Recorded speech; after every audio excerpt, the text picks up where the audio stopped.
Tu as déjà eu un rêve, mais tu as laissé tomber. Tu t'es même déjà formé, tu as eu des diplômes et tu t'es dit, je vais me lancer. Sauf que, entre-temps, tu as procrastiné et tu n'as pas lancé cette entreprise-là. Tu sais ce que c'est? Ce n'est pas de la paresse, ce n'est même pas de la procrastination, c'est de l'auto-sabotage.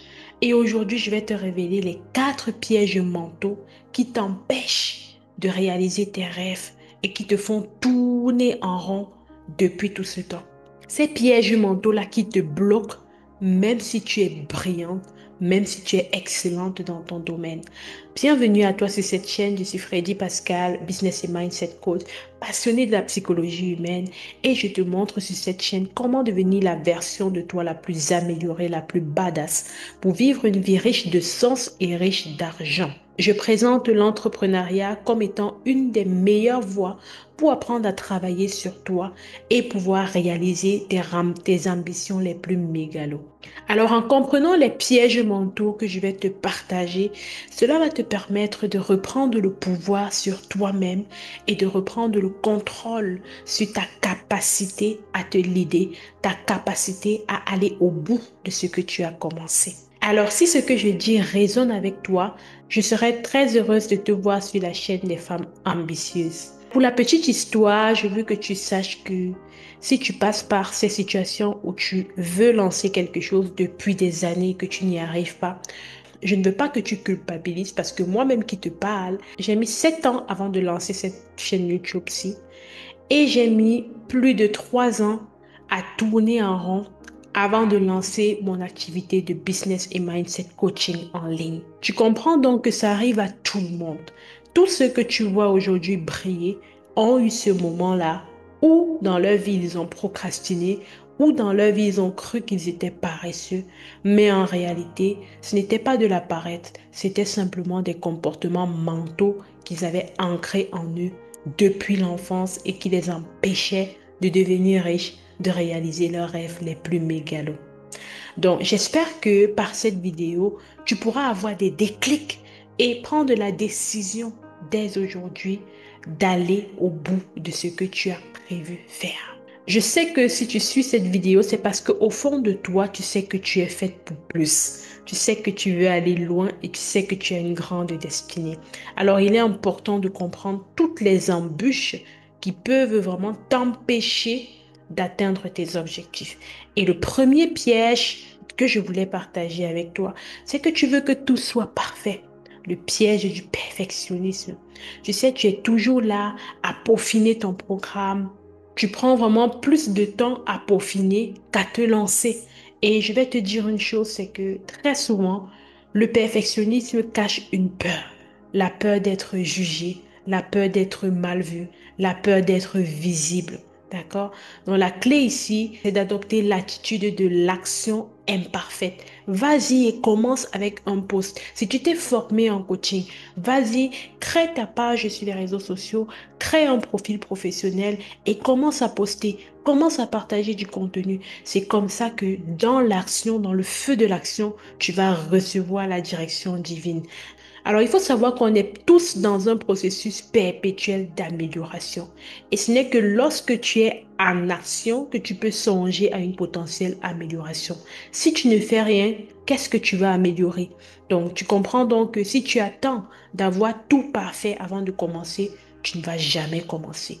Donc, la clé ici, va dans des actions imparfaites. Mieux vaut fait que parfait. Alors moi, j'aime toujours raconter cette histoire parce que c'est ça qui m'a permis de faire des mois à 10 000 € en ligne alors que je venais d'entrer dans le marché du business coaching, un marché réellement saturé en ligne. C'est simplement parce qu'à un moment donné, j'ai accepté l'inconfort et je suis allée me lancer.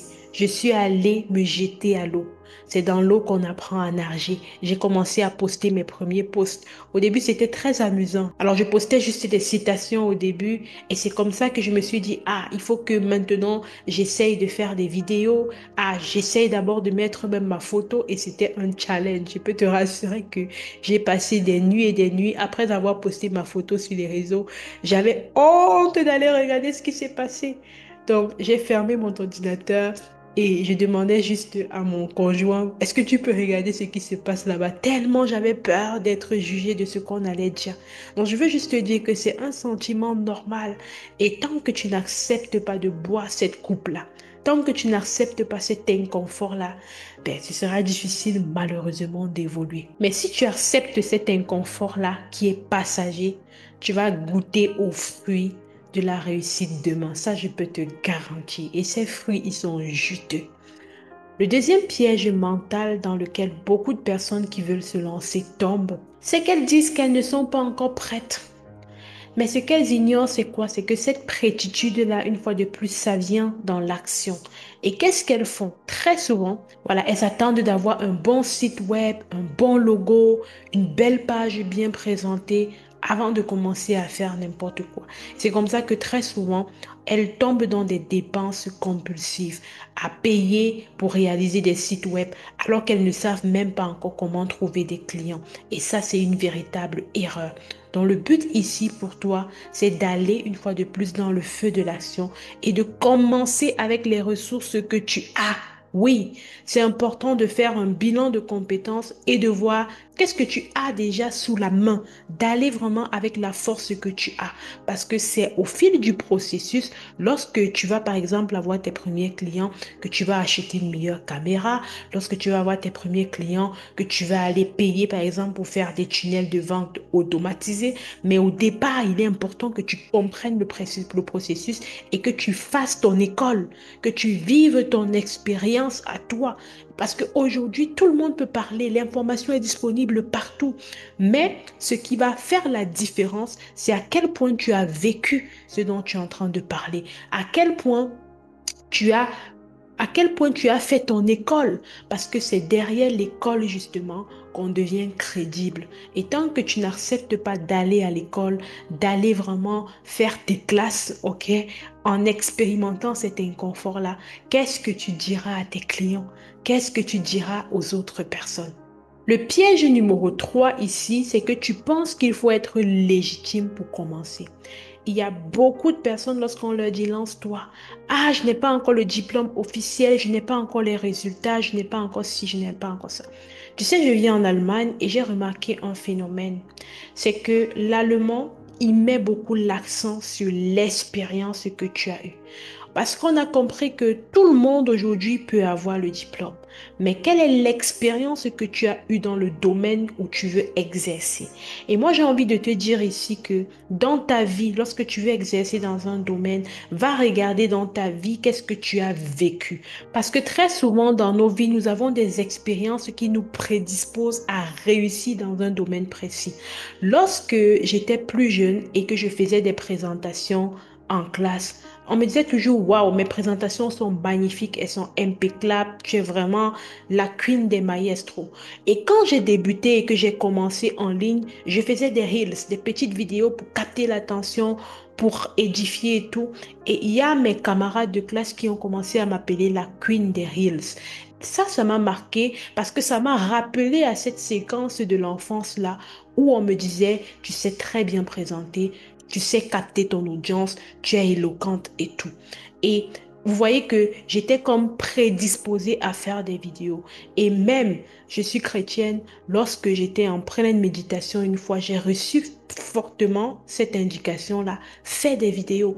Et pour moi encore, c'était comme une confirmation parce que j'ai eu tellement d'histoires qui m'ont montré que en réalité, je suis prédisposée à réussir dans ce domaine-là. Quels sont les domaines où tu es prédisposé à réussir? Regarde dans l'enfance. Sur quoi est-ce qu'on t'appréciait? Et tu vas voir que ces éléments-là sont des clés, des catalysateurs pour ton business aujourd'hui, des catalysateurs pour toi-même dans ta vie, pour pouvoir réussir même en milieu professionnel, même dans tes autres relations, parce qu'elles représentent un atout précieux à exploiter. Donc, si tu penses que tu as besoin de diplôme pour te lancer, c'est faux. Si tu penses également que tu n'as rien à dire, sache que c'est faux. Il y a des personnes qui ne vont bouger que lorsqu'ils entendront ta voix. Il y a des personnes qui m'ont dit, elles n'ont eu des déclics que lorsqu'elles m'ont écouté, alors qu'il y a d'autres personnes qui disaient la même chose que moi. Donc, ta voix compte également. Donc, il faut savoir ici que ton parcours, ton vécu tout ce que tu as eu, même tes échecs, ça vaut de l'or. Et c'est ça vraiment, cette authenticité-là qui représente au final ton autorité. Alors, je vais finir par te raconter cette histoire fictive d'un homme qui est tombé dans un cours d'eau et il a attrapé une branche sur laquelle il s'est agrippé parce qu'il ne savait pas nager. Et lorsque il s'agrippe justement sur cette branche-là, il y a deux riverains qui arrivent avec leur bateau. Il y a l'un qui va lui dire, écoute, moi j'ai le diplôme en natation, j'ai été agrégé à l'université d'Oxford, j'ai été nommé en 2002 comme un meilleur plongeur et tout. Alors que le monsieur qui est tombé dans l'eau est juste là, prêt à se noyer. Deuxième personne va dire à ce monsieur, alors moi je peux te sauver et t'amener sur l'autre bord de la rive. Maintenant, en 1 minute, tu es de l'autre côté. Qui est-ce que le monsieur qui est dans l'eau, agrippé sur la branche, va écouter? Bien sûr qu'il va écouter celui qui peut le sauver tout de suite. C'est pour te dire que tu as besoin simplement d'audace. Tu as besoin simplement d'avoir un peu confiance en toi. Parce que ce n'est pas tes diplômes qui te qualifient, mais c'est à quel point tu es conscient de ta capacité à pouvoir aider l'autre. À quel point tu as confiance en la valeur qui est en toi, au potentiel que tu as. Donc c'est ça qui fait toute la différence. Le troisième piège, c'est la peur de déranger, la peur de ne pas être aimé. Je vois beaucoup d'entrepreneurs tomber dans cette peur-là. Je vois beaucoup de femmes avoir peur de demander, de donner leur avis simplement parce qu'elles ont peur de ne pas être aimées pour cet avis-là. Je peux te comprendre parce que voilà, tu as grandi en évitant des conflits, en voulant faire plaisir à tout le monde, parce qu'on t'a appris que c'est comme ça qu'il faut faire pour être accepté en société. Et c'est comme ça qu'aujourd'hui, tu as peur de t'affirmer dans ton business. Tu as peur de t'affirmer dans tes relations. Je veux te dire ici que l'amour des autres n'est pas une condition pour réussir. Ton message a le mérite d'être entendu. Tu dois même le faire entendre parce qu'il est salvateur pour quelqu'un d'autre. Tu vois donc que l'auto-sabotage en réalité, ce n'est pas que tu as un problème, c'est simplement que tu vis encore dans le passé avec les pensées du passé qui ne te servent plus. Peut-être qu'elles t'ont servi dans le passé, mais maintenant, elles ne te servent plus. Maintenant que tu aspires à réaliser tes ambitions mégalo, tu devrais changer ces pensées-là. Et c'est ce que tu peux choisir aujourd'hui, de changer ton discours intérieur et d'oser poser cette première action imparfaite-là, d'oser reprendre ton leadership en te disant, je vais au bout de ce que je pense, je vais au bout de mes idées, je vais au bout de mes entreprises. Donc, si tu as décidé de lancer une chaîne YouTube, vas-y, fais ta première vidéo, poste-la. La vérité est que tu peux toujours l'améliorer en cours de route. Je me souviens encore de mon premier post que j'ai fait. Je suis rentrée encore bien des mois plus tard pour l'améliorer. Et c'est ça la clé. C'est dans l'action que tu vas avoir la direction. Et c'est l'action qui va te permettre d'avoir une amélioration continue pour atteindre la perfection. Merci de m'avoir suivi. N'hésite pas à me dire en commentaire quel est le piège mental qui te retient encore et je me ferai plaisir de te donner un coup de boost pour t'aider à te lancer et à réaliser tes ambitions. Abonne-toi, like, partage. Rendez-vous au prochain numéro.